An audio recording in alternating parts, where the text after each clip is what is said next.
killed her. It's because of me. They're both dead. My wife and my unborn child.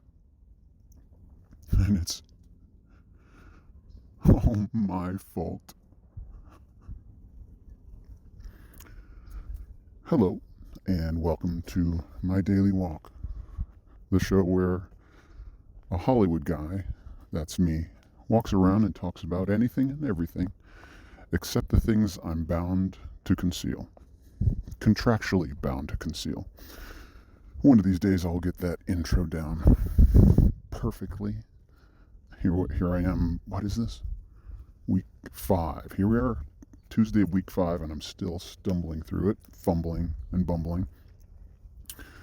Welcome, and today is Life Lesson Tuesday. That doesn't really flow poetically. Ideally, there would be a day of the week that begins with the letter L, so it would be Life Lesson Lose Day. But I once again digress. If you want to get in on the discussion, if you want to suggest a topic, if you just want to say hi, I'm listening and I like it, or hi, I'm not listening and I hate it, email the show. That's me. Email me at... Sorry, I just had to literally do an about face because I was walking in one direction and boom, some loud machine turns on. I don't even know what it is. Email the show at MyDailyWalk@thiswaytv.com. Your email will be read on the air. Anything, whatever you put in it, I'll read it. Well, not whatever. If you use profanity, that's not permitted here. If you know who I am and know aspects of projects that I'm working on, and you include it in the email, I will not read it. This is not about disclosing information about me. So there's certain, and I won't even disclose your name or any details about you. I will say what city you're from, or whatever city you put that you're from. It may not be where you're from, maybe where you live right now, which may be different than where you're from. Maybe some random city you pick off the top of your head. Doesn't matter. Put a city in the email subject line or in the body of it, and I'll actually put it in the subject line. You can put whatever subject, but include the city, and that's how this will work. All right, some more programming notes. So, Life Lesson Tuesday. Yesterday's show was supposed to be Meditation Monday, and if you listened, you already know I sort of spontaneously, right before the show, I had a subject that I had announced that I was going to be talking about, but I changed it yesterday, and I like how it turned out. It was because I had just had a thought or been in a scenario that elicited a thought. It was Eclectic Taste was the show, the episode I'm talking about yesterday. It had the feel of a freeform Friday, because that's what Fridays are. I don't pick a topic ahead of time. I just get out and start talking. This one was not quite that. I had been thinking for maybe an hour before the recording started, but it unfolded spontaneously. Well, all of these are, every word that comes out of my mouth, other than the cold open and the introduction, is pretty much spontaneous. Anyway, extemporaneous speaking. But yesterday's went in a few directions that I really like. I like the thought process that unfolded. The strange thing is I don't have the sense of taking credit. genuinely, I am who I am. I've been through what I've been through. I was a participant in the unfolding of my life, but I didn't cause everything to happen. And so at the most, I can take partial credit for anything and everything that I say. I mean, I am responsible ultimately for what I say, but in scenarios like yesterday where I have an idea, let's explore it. And it feels more like a dialogue.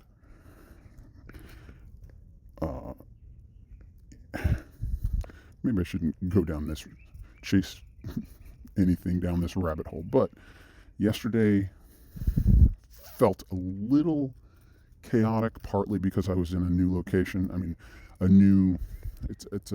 was walking somewhere I had done an episode before, but I found it's a parking garage. Didn't say that yesterday, but found this parking garage where I could just walk around and go all the way up and walk around, go all the way down, and not be distracted by people walking on the street and cars having to cross intersections and noises. And I mean, it was parking garage after it was basically full. There was one car that I saw pull in. And so, but because of new environments, I sometimes I will get distracted. And so yesterday may have had that kind of frenetic feel, but I do think there were some interesting thoughts that unfolded that could or should be pursued more. And if you think so, listen again and fire off an email. Say, explore this, or find a topic in there related that might take it in a different direction. Email me. I don't listen back. I won't listen back. I don't have time to listen back. I'm doing this as an exercise, a discipline well, I don't know which motive is highest priority. It's documenting the process that I'm going through. It's also training myself to speak extemporaneously, publicly, on just about any subject. How would I do if somebody shoved a microphone in my face and asked me to talk about X, Y, or Z? There's multiple purposes for this show, and so I don't have time. I'm working on multiple projects, one in particular that requires every creative iota of me. Whether that's a proper sentence or not, I don't know, I don't care. But I'm extremely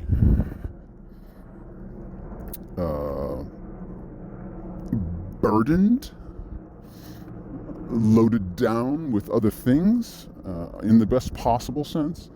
And so listening back and processing and editing this show is does not happen. I record, I transfer the file, I export it, and I send it away. I have listened back to one, and that's just kind of a standout one for me. I just wanted to see how it went. It unfolded. As a whole, I would say I feel the most proud of that episode. 100 billion nuclear bombs. I think that's the one. Last Wednesday.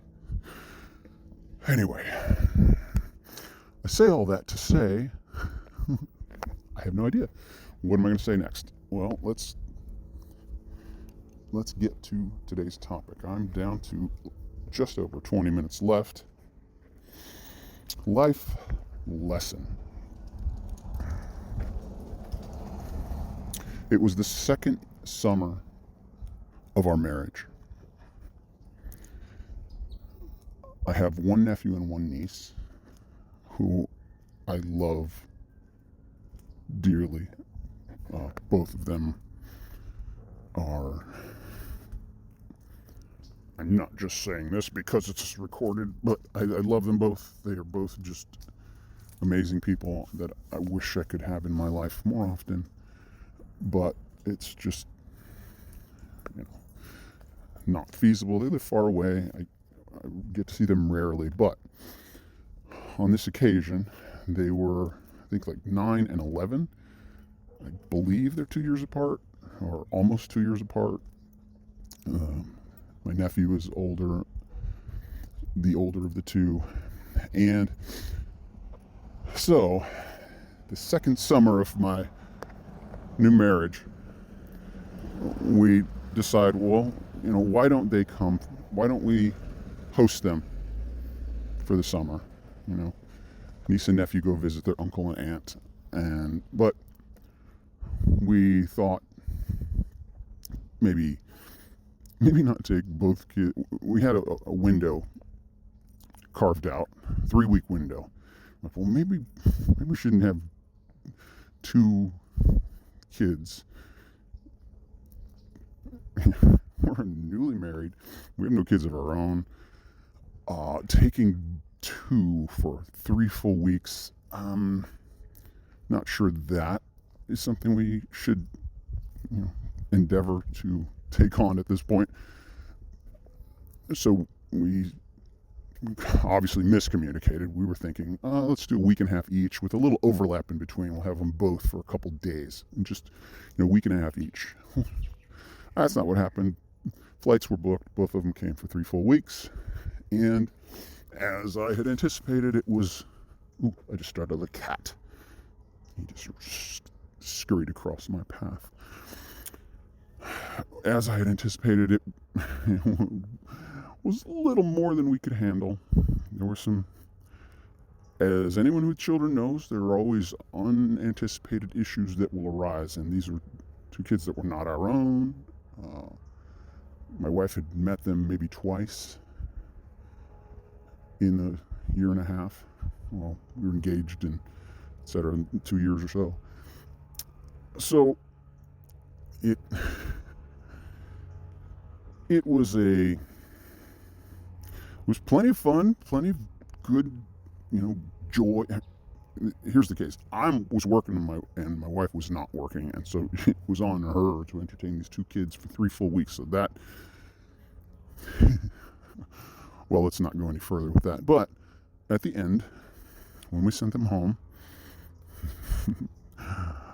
my wife, I don't think it was like as soon as we dropped them off at the airport, she turns to me, "I don't want children." It wasn't like that. It wasn't quite like that. But it was, at some point soon thereafter, she's like, "That settles it. I've decided I don't want to have children." Problem is, she was already about 11 weeks pregnant. We didn't know. We were busy taking care of these kids. And literally right after they went home, my wife's wishes are dashed. I settles it. It's just gonna be you and I, and we don't need children. That was too much. But as I said to her at the time, well, God had different plans. But we had said, everybody asks when you're newlywed, so when are you going to have children? When are you going to have children? We always would say, a couple years. Well, we were held to that. We were a year and a half in, so as you can do the math. She's already 11 weeks pregnant, a year and a half into our marriage. So, here we go. What that involves...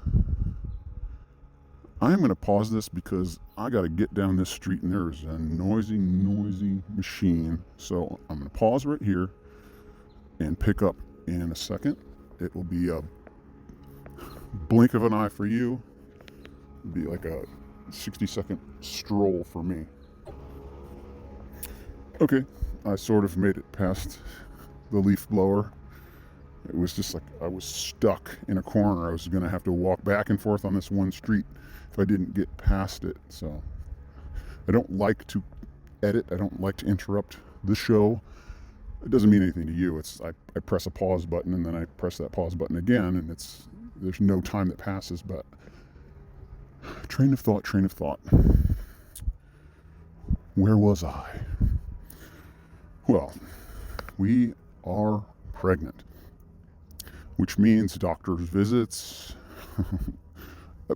and everything that goes with bringing a brand new human into existence and trying to do it properly.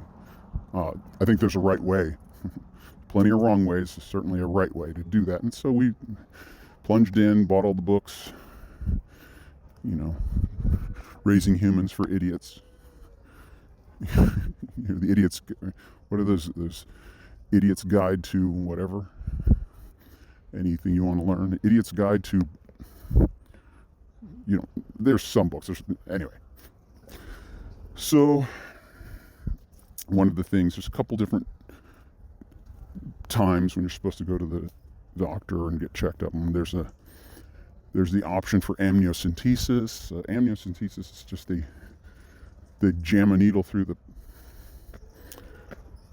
placenta, or into the sac or whatever, and it takes some fluid out and then analyze. There's little bits of DNA in there. They can figure out if this baby's healthy or anything you need to know.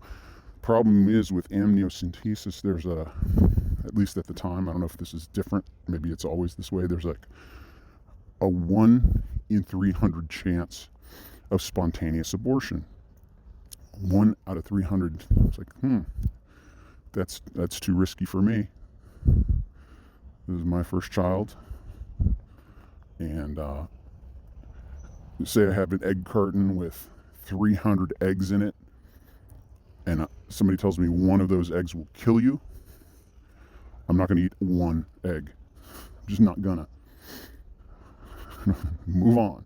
So we didn't do the amniocentesis, but there's blood work they do on the mother and etc. They take some blood, whatever. They do their thing. I'm not a doctor. I don't remember any of those details. But one day I'm at work and I get a call, and it's my wife.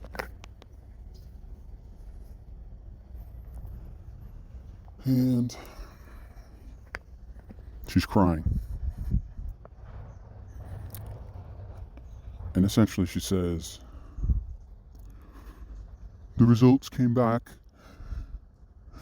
and they have to take another test because it's possible that I might have HIV. That's a paraphrase of what she said, but that was the message that was communicated.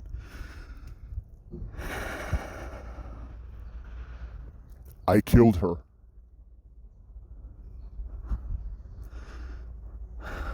My wife and my unborn child. My wife was a virgin when we were married. I was not. And I had never been tested for sexually transmitted diseases, but in that moment, the only possible way my wife could have contracted any kind of disease was from me.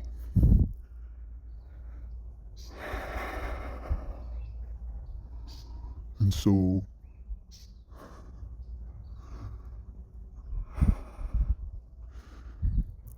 my world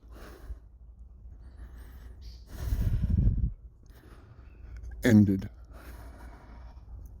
that moment.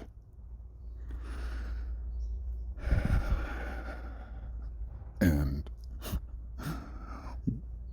worse yet is they couldn't even schedule the other test for 3 more weeks. Needless to say, I didn't work that day. I drove home in tears and snot, considering the fact that I'd killed my wife and child, or at the very least relegated them to a very different life than we were expecting.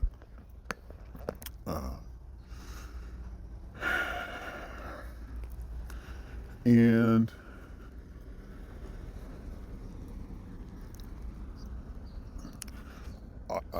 The rest of that period is a bit of a haze, except one day I'm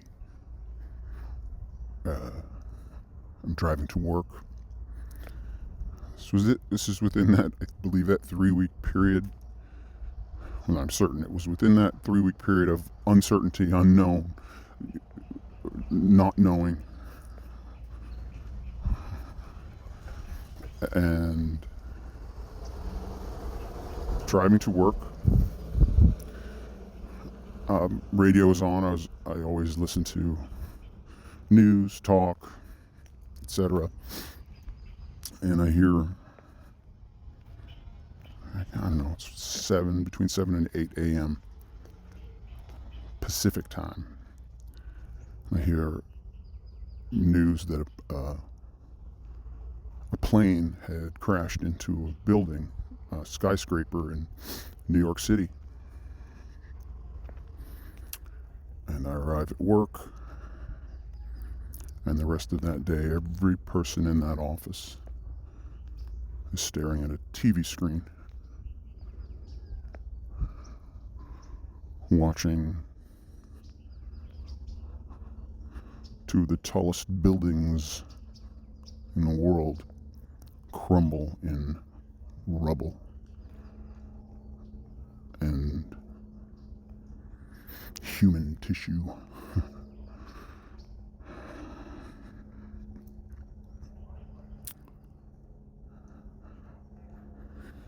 Yeah, that's so my personal world had changed dramatically,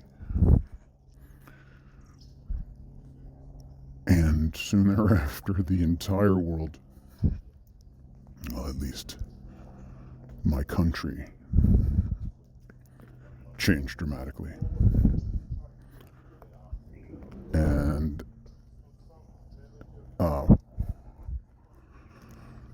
wow,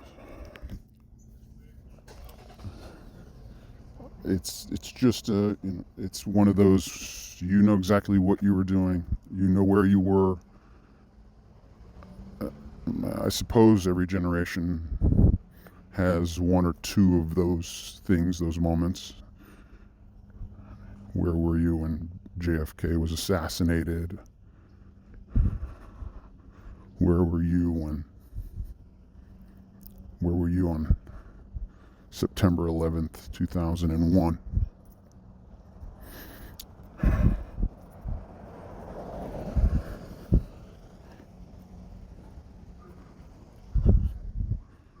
Yeah, this is the beginning of my marriage and the beginning of my family, and this is the world. This is the world I am in. A world of suffering and the unknown which exacerbates the suffering.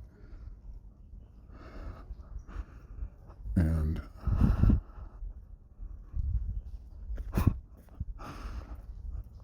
getting back to our personal story, the test that had been scheduled, we get there.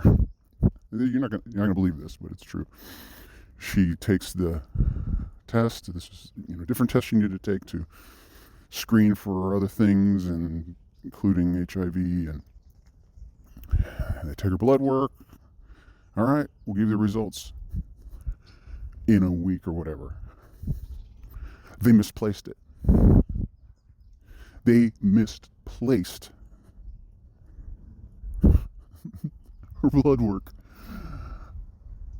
And they tell us like a week or two later, and so then it's another week before we can get another one.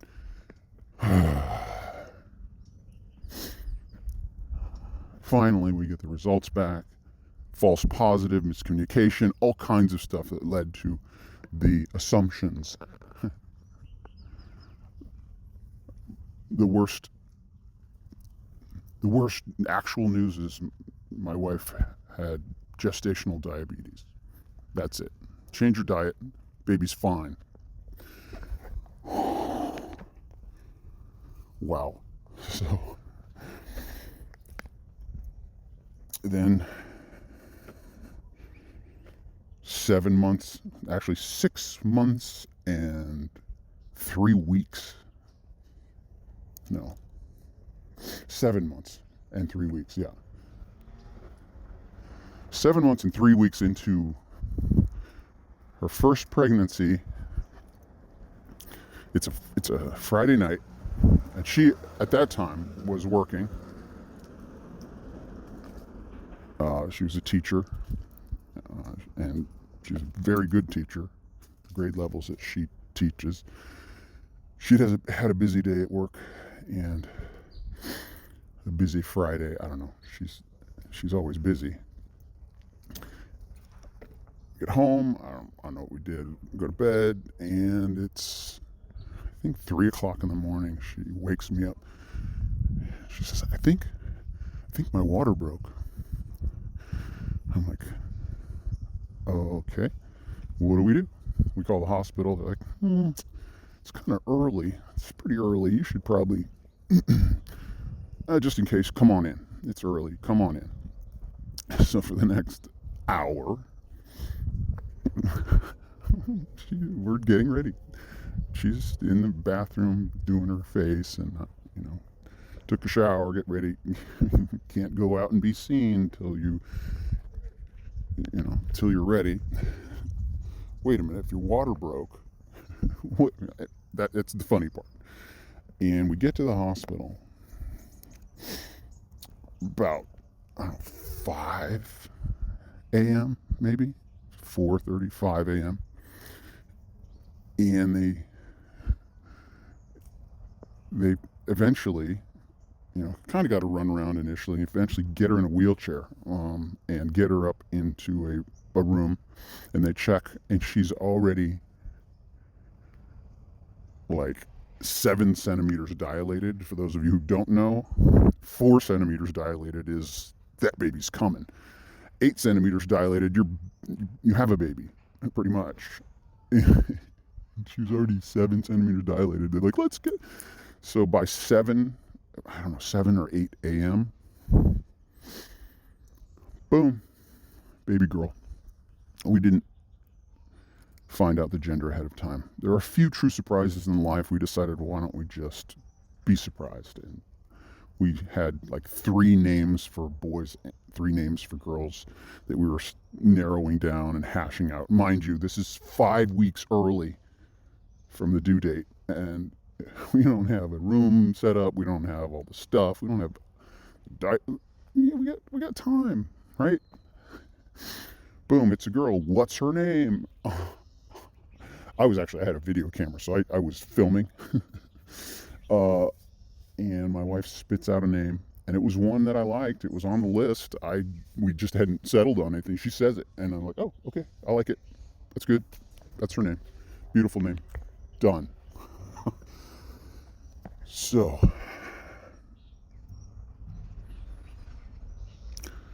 I didn't kill them, but there was a moment in my life when I believed I had. I believed that I was responsible for the death of my wife and child. A feeling I wouldn't wish upon anyone.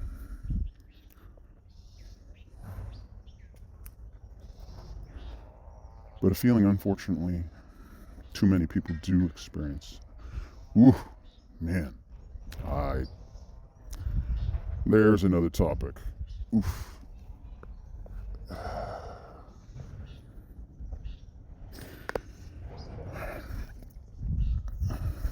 Thank you for listening, Mom, and whoever else ultimately stumbles across this. If you've made it this far, I'm just pouring out my heart, and sometimes it's painful. That's actual reality. It's life.